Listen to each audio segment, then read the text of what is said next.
ቤዛንና ወንድሟን ዶክተሩ ደረሰባቸው።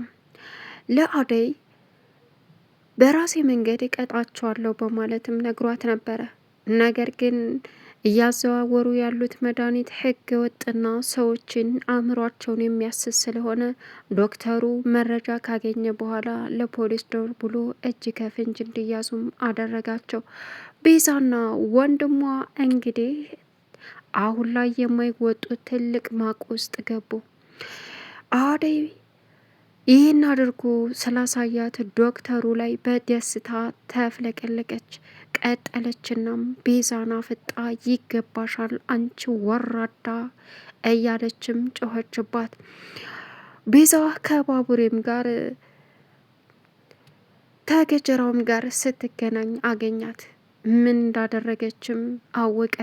እናም እጅ ከፍንጅ የተያዙት ቤዛና ወንድሟ ህገወጥ መድኃኒቶችን ሰዎችን የሚያጠፉ በዶክተርነት ምክንያት እዛ ሆስፒታል ሰርታ ሐኪም ቤቱ ስም እንዲነሳ ማድረግ የለባትም በማለትም ሳናስባት ገብታ ነበረ። ግን ደግሞ አሁን ህገ ወጥ ስራ ስትሰራ አገኘዋት በማለትም ዶክተሩ ለፖሊሶቹ ደውሎ ተናገረ።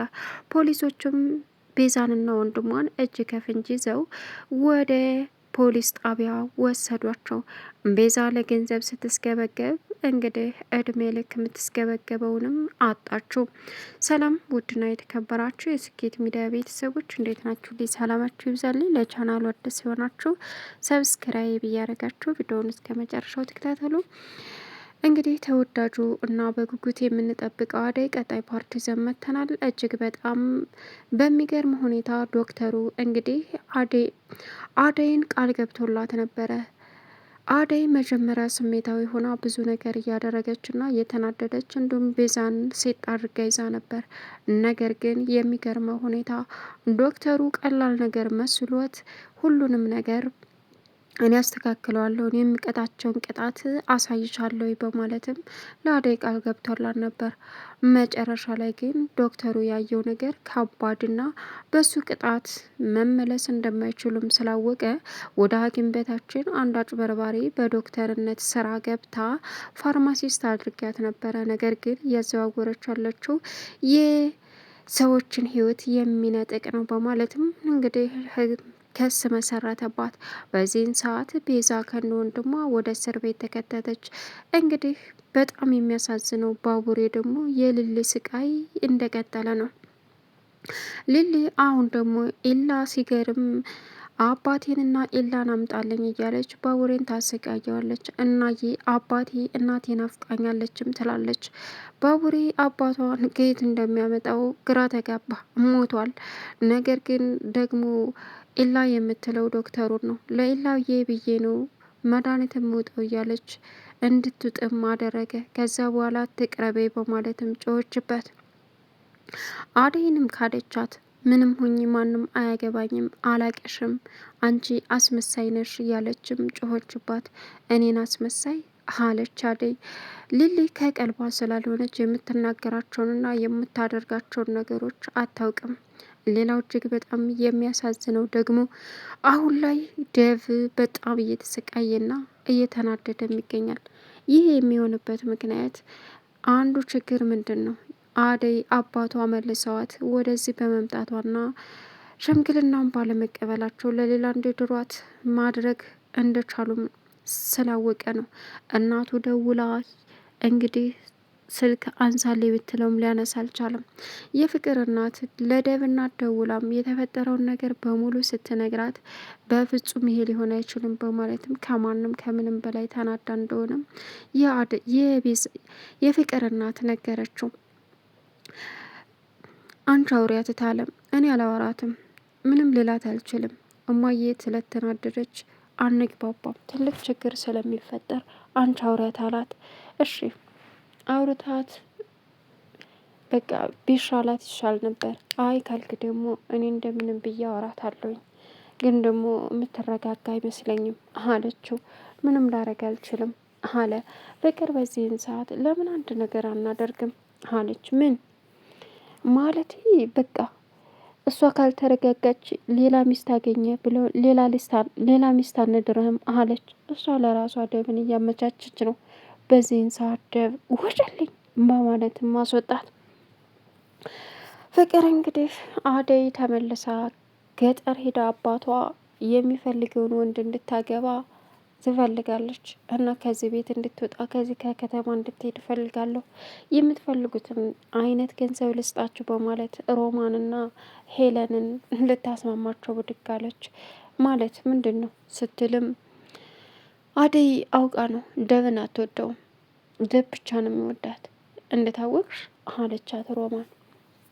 እንደታወቅሽ ማለት ጥሩ፣ ምክንያቱም በአባቷ ችግር ብቻ ይመስላችኋል እንደዛ አልፈልግህም እያለች የምታሰቃየው?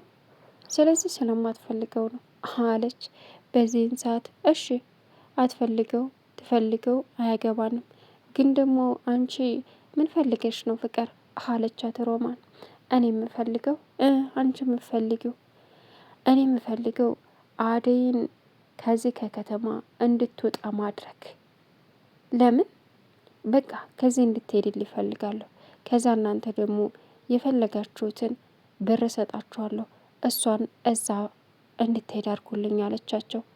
ወራዳ አይደለም በአደይ በህቴ ላይ ይቅርና እኔ ላደርገው ቀርቶ አንድ ነገር ብታደርጊ ብታስቢ ራሱ እኔ ነኝ ጉድሽን ማሳየሽ በማለትም ሮማን እንግዲህ አስጠነቀቀቻት። ሄለንም ምን አይነት ደፋር ነሽ አንቺ ጭራሽ በአደይ ላይ እኔ ማን እንደሆንኩ አሳይሻለሁ፣ አደይ አጠገብ ብትደርሺ አለቻት። አንቺም ደግሞ ምን ያጣጣሻል ብር እኮ ልስጣችሁ ነው ያልኳችሁ፣ ያንቺን ብር ገደል ይዘሽ ግቢ አለቻት። እንግዲህ ሄለንና አቢ ሊግባቡ አልቻሉም። አቢ አሁን ላይ ተመልሶ ወደ መጣበት ወይም ደግሞ ወደ ሰው ሀገር መሄድ ይፈልጋል። ሄለን ደግሞ አትፈልግም። ምከሩልኝ እያለችም ትሄዳለች። እሱ ግን ህይወታችንን ለመቀየር ነው አለ። ድጋሜ ጥለይ ከሄድክ በቃ ህይወቴን መልሰ ፈተና እንደምታደርገው ወቅ አለችው። እሱም በቃ ተረጋጊ አላት። ሌላው አሁን ላይ እጅግ በጣም የሚያሳዝነው ነገር ቢኖር እንግዲህ የሌሊ ጉዳይ ነው። የሌሊን ጉዳይ ሁላቸውንም አሳስቧቸዋል። ግን ደግሞ ባቡሬ በጣም እየተሰቃየ ይገኛል። ደስ የሚለው ነገር ገጀራው የቤዛን ወንድም መድኃኒቱን አጠቃላይ ካላመጣ አልሰጥህም አለው። ካደው። የገጀራው ችግር ይሄ ነው። እኔ እና እሱ ብዙ ተመካክረን ከሰራም በኋላ የሚክደው ነገር አለ። ቤዛ በዚህን ሰዓት እየሮጠች መጣች። እናም በሩን አምጣ መድኃኒቱን ስትለው እህቴ ከየት መጣሽ አለ። በእርግጥ ከዛ በፊት ዶክተሩ አግኝቶት የቤዛ ወንድም አለው። አቤት ዶክተር አለ። ምን እየጠበክ ነው? ምንድን ነው የምትደባብቀው ሲለውም ሰው እየጠበቅኩ ነው፣ ምንም አልሆንኩኝም አለ። ይኸውልህ አንድ ቀን መተህ ቢሮ ብናወራ አለው። ምን ነው ችግር አለ እንዴ? ስለ ቤዛ ምንም እሺ በቃ እመጣለሁ አለና ሸኘው። የሆነ ነገርም አለ። ቤዛ ምን አርጋ ነው? ምን አጥፍታ ነው አለ በውስጡ። በዚህን ሰዓት ገጀራው መጣ። ብሩን አምጣ ሲለውም በፍጹም ምንም አይነት ብር አልሰጥም፣ አጠቃላይ መድኃኒቱን ካላመጣ ብር እንድትለኝ አልፈልግም አለው። እንዴ ብሩ እኮ የኔ ብቻ አይደለም፣ ሌላ ሰው አምጣ ብሎ እኔን የሚይዘኝ ሰው አለ፣ አይመለከተኝም፣ የራስ ጉዳይ አለው። ወይን ያስቀመጥከው ሲለውም እሰው ቤት እንዴት አስቀምጣለህ እና ታኛ ውጪ ስራችንን ሌላ ሰው እንዳውቀው እንዴት ታደርጋለህ ሲለውም እንዴ ያማ ምንም አታውቅም ገጠሬ ነገር ናት አለው። በቃ ተጠንቀቅ በማለትም ጥሎ ተደ ገጀራው። በዚህን ሰዓት ቅምጥል ገጀራውን ፍለጋ ያልዞረችበት የለም። ባቡሬ ደግሞ እልሌ ጋር ነው። ኪንጎ መጥቶ ቅምጥልስ ሲሏቸው ማዘሯን ልጄ ጠፍታለች፣ ጠዋት የወጣች ያ የተረገመ ሰውዬ አመለጠ፣ ለህግ አሳልፋችሁ ስጡ፣ ህግ ነው የሚዳኘው ብላችሁ አልሐምዱሊላህ እምቢ ብላችሁ ይኸው አመለጠ አሉት። በጣም ይገርማል። እና ብቻዋን ልትጋፈጥ ሄደችው። እሷ ያሏትን መቼ ትሰማለች? እምቢ ብላ ሄደች አሉ። በዚህን ሰዓት ቅምጥል መጣች። እማዬ ማዘሯ እንድንሽ መጣሽ ልጄ? አዎ መጣሁ። እንዴ እኔ ሰላም አልባልም እንዴ አለ። ኪንጎዬ ይቅርታ ስለ ደከመኝ ነው አለችው። በዚህን ሰዓት እንግዲህ ቤዛ ከሆስፒታል እየሮጠች ከወንድሟ ጋር መጣች። ወንድሟን ምንድን ነው ብሩ ስትለው አልሰጠኝ አለ ገጀራው። ሙሉን መድኃኒት ካላመጣችሁ አልሰጥም አለኝ አላት። እማትረባ ልፋቴ ሁሉ ከንቱ ከተትከው፣ ገደል ከተትከው። ድሮም እንደማይሆን ነግሬህ ነበር። እማትረባ ደነዝ፣ ማሰብ አትችልም እያለች እንግዲህ ወንድሟ ላይ ጮኸችበት። በዚህን ሰዓት በቃ የት ልትሄጂ ነው ሲላትም ገጀራው ጋር አለችው። ገጀራው ጋር ሄዳ አንተ ሌባ ብሬን አምጣ ስትለው የምን ብር? ዳጊ ጋ ያደረግከውን ነገር ብሬን አምጣ።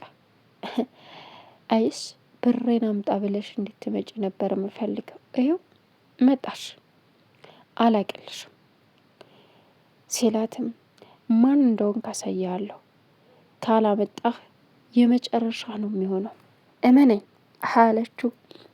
እንዴ ምን እያልሽ ነው እኮ አሳያለሁ ስትለውም እሱም እንግዲህ ማን እንደሆንሽ ምን አባሽ እንድታመጭ ነው በማለትም ገጀራው ሴት አድርጎ ቤዛን ያዛት።